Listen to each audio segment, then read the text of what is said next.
JT.fr, fournisseur officiel de football. Salut tout le monde et bienvenue dans ce nouveau JT Foot Mercato. On démarre avec Cristiano Ronaldo qui fait beaucoup réagir ces derniers jours. Il l'avait annoncé et il l'a fait. La star portugaise a rencontré Donald Trump à la Maison Blanche. This room is loaded up with the biggest leaders in the world, business, sports. You know, my son is a big fan of Ronaldo, wherever Ronaldo is here. Ronaldo. And Barron got to meet him, and I think he respects his father a little bit more now, just the fact that I introduced you. So I just want to thank you both for being here. Thank you very much. Really an honor. Sur les réseaux, Cristiano Ronaldo a fait un tabac. 18 millions de likes sur son post aux côtés de Donald Trump. Un coup de com' XXL, mais ça ne plaît pas à tout le monde. Cristiano Ronaldo est accusé de complaisance vis-à-vis de Trump et de Ben Salman et d'avoir été utilisé médiatiquement par deux chefs d'État pour le moins controversés. Le premier est critiqué pour fournir des armes dans la guerre de Gaza, tandis que le second, le prince héritier d'Arabie Saoudite, a souvent été pointé du doigt ces dernières années pour ses méthodes liberticides et soupçonné dans l'affaire de l'assassinat du journaliste Jamal Khashoggi à Istanbul. Vous l'aurez compris, beaucoup ont été déçus de voir l'une des plus grandes idoles de l'histoire du foot privilégier des relations business aux valeurs morales. Ce selfie avec Elon Musk, Howard Lutnick, secrétaire au commerce des États-Unis, et David Sacks, président du conseil consultatif du président américain pour la science et la technologie, a aussi beaucoup fait réagir. Mohamed Salah fait lui aussi débat, mais pour une autre raison. Déjà, on lui reproche de ne pas avoir été présent lors de la cérémonie du Ballon d'Or africain, une distinction remportée par Achraf Hakimi. Il a profité de ses jours de repos pour faire autre chose. Il savait aussi qu'il n'allait pas forcément être sacré lors de cette cérémonie. L'Égyptien fait aussi l'objet de critiques concernant sa saison avec Liverpool. Il est titulaire sous Arne Slot avec 16 matchs joués. Malgré ses 5 buts et 3 passes décisives, il est moins impactant offensivement. Surtout, on lui reproche de ne pas aider l'équipe.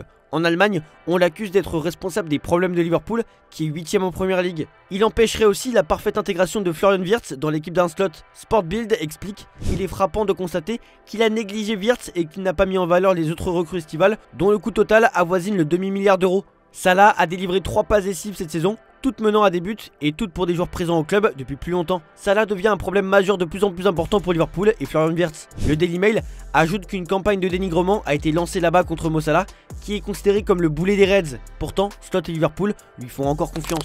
Alerte rouge pour Arsenal qui va vivre 7 jours sous haute tension. 7 jours qui peuvent bouleverser la saison des Gunners. Le club anglais s'apprête à vivre une semaine décisive avec 3 chocs en 7 jours au moment où les blessures s'accumulent. La perte de Gabriel, pilier défensif, complique la tâche d'Arteta, obligé de miser sur Hincapié, encore très peu utilisé en Première Ligue, ou de réorganiser sa défense. Les absences d'Odegaard, Havertz, Gabriel Jesus et Martinelli fragilisent encore plus un effectif pourtant renforcé cet été pour éviter ce type de crise. Dans ce contexte, Arsenal devra affronter Tottenham dans un derby brûlant, puis le Bayern Munich en Ligue des Champions, avant un déplacement crucial à Chelsea. Cet enchaînement testera la profondeur de l'effectif et la solidité mentale des Gunners, pressentis pour le titre. La fin novembre dira si cette saison peut enfin être la bonne pour Arsenal. L'avenir de Vinicius Junior continuera-t-il de s'écrire à Madrid?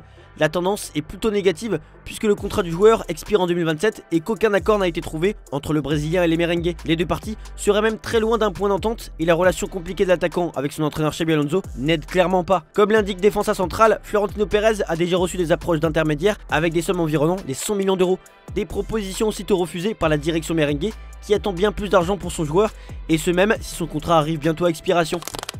Toujours côté Real Madrid, la Maison Blanche reste parfaitement calme concernant la cheville douloureuse de Kylian Mbappé malgré son escapade à Dubaï qui a enflammé les débats. L'attaquant n'a pas participé à l'entraînement et n'est même pas passé par Valdebebas, mais le club lui avait simplement accordé une journée de repos supplémentaire avant son retour prévu demain. Le plan est clair, 2 séances complètes vendredi et samedi, puis une titularisation probable dimanche à Elche. Madrid sait que Mbappé joue avec une gêne contrôlée sans risque majeur. Philippe Diallo a lui aussi apaisé la polémique, confirmant une véritable inflammation et rappelant que l'équipe de France n'a plus son mot à dire une fois le joueur rendu à son club, tout en dénonçant le harcèlement autour de sa vie privée. La dernière ligne droite pour la qualification à la Coupe du Monde 2026 a commencé avec le tirage au sort des barrages à Zurich. 22 équipes se disputent les 6 derniers billets pour le mondial. Le tirage a concerné 2 tournois distincts, un pour les sélections non européennes et un pour les équipes européennes. Pour les non européens, la Nouvelle-Calédonie affrontera le Jamaïque et le vainqueur jouera contre la République démocratique du Congo. Dans l'autre demi-finale, la Bolivie affronte le Suriname, le gagnant rencontrant l'Irak. Ces matchs se joueront au Mexique du 23 au 31 mars 2026. Pour l'Europe, 16 équipes s'affrontent dans 4 tableaux de demi-finale et finale pour déterminer les 4 derniers qualifiés. L'Italie affrontera l'Irlande du Nord en demi-finale et pourrait rencontrer le vainqueur de Pays de Galles, Bosnie-Herzégovine. Le tableau B sera très relevé avec l'Ukraine et la Suède. Toutes ces rencontres auront lieu pendant la trêve internationale de mars 2026. Lionel Messi sème la zizanie au FC Barcelone. Le retour de Messi au Camp Nou a relancé le débat politique à Barcelone à l'approche des élections présidentielles du club prévues entre mars et juin. Si certains supporters se réjouissent de revoir leur idole, d'autres considèrent sa visite comme une provocation envers Joan Laporta. Messi pourrait influencer les scrutins malgré lui. Le candidat qui aura son soutien bénéficierait d'un avantage considérable. Victor Font a déjà annoncé vouloir impliquer Messi selon ses choix et critique Laporta pour ses promesses non tenues, notamment concernant la prolongation du contrat de l'Argentin en 2021. Le débat sur un retour de Messi comme joueur ou dirigeant divise les socios. Son nom pèse lourd sur l'opinion publique et peut aussi influencer d'anciens coéquipiers comme Luis Suarez, Busquets ou encore Alba. Les rivalités entre candidats vont donc s'articuler autour de Messi. L'Argentin reste un facteur X déterminant pour la prochaine élection. Les mois à venir s'annoncent tendus politiquement et médiatiquement au Barça. On part en France avec le PSG. Renato Marin poursuit son intégration à Paris après son arrivée libre depuis l'AS Rome. À 19 ans, il alterne entre les U23 et les échauffements avec les pros pour retrouver du rythme. En interne, certains estiment que Paris a mis la main sur le meilleur gardien du monde à son âge, un profil déjà récompensé en Italie et titulaire avec l'Italie U19 à l'Euro 2024. Luis Enrique loue ses qualités techniques et physiques. On parle de lui comme un portier complet, sûr dans sa surface et performant au pied. La hiérarchie reste bouchée par Chevalier et Safonov, mais le club ne s'inquiète pas. Marine progresse, s'adapte au style du coach et avance sur un plan long terme sans brûler les étapes. Vous le connaissez sans doute, Yann Guéot, un ancien crack du football, une véritable sensation sur les réseaux. Il était considéré comme un prodige du football français à l'adolescence. Valentin Rongier, capitaine du Stade Rennais, a affirmé en 2022 que Yann Guéot avait été le joueur qui l'avait le plus choqué à 16 ans en termes de talent, capable de dominer n'importe quel adversaire en 1 contre 1. Damien Dussault, formé avec Guéot à Clairefontaine, allait plus loin. Il était encore plus fort que Mbappé et Dembélé au même âge. Il pouvait gagner un match à lui tout seul. Beaucoup de vidéos de lui circulaient sur les réseaux, notamment lorsqu'il jouait avec les jeunes de Chelsea. Tout le monde était choqué par ses aptitudes techniques, mais malheureusement, il n'a pas réussi à être professionnel. Si on vous parle de lui, c'est pour une chose horrible qui lui est arrivée.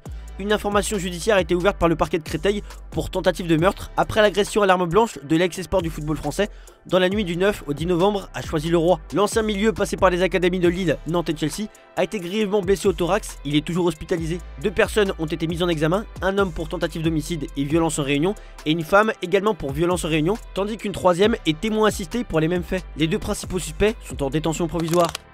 Thiel El Tati, 17 ans, est la nouvelle sensation du FC Nantes, devenu titulaire indiscutable dès ses débuts grâce à sa maturité, sa lecture du jeu et son sang-froid.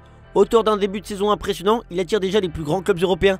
Selon nos informations, le Bayern Munich a récemment sondé Nantes, tandis que la Juventus, l'AC Milan, le Barça et même le PSG suivent sa progression. Les Canaries ont fixé son prix à minimum 50 millions d'euros. Malgré cet engouement, le club et le joueur restent prudents.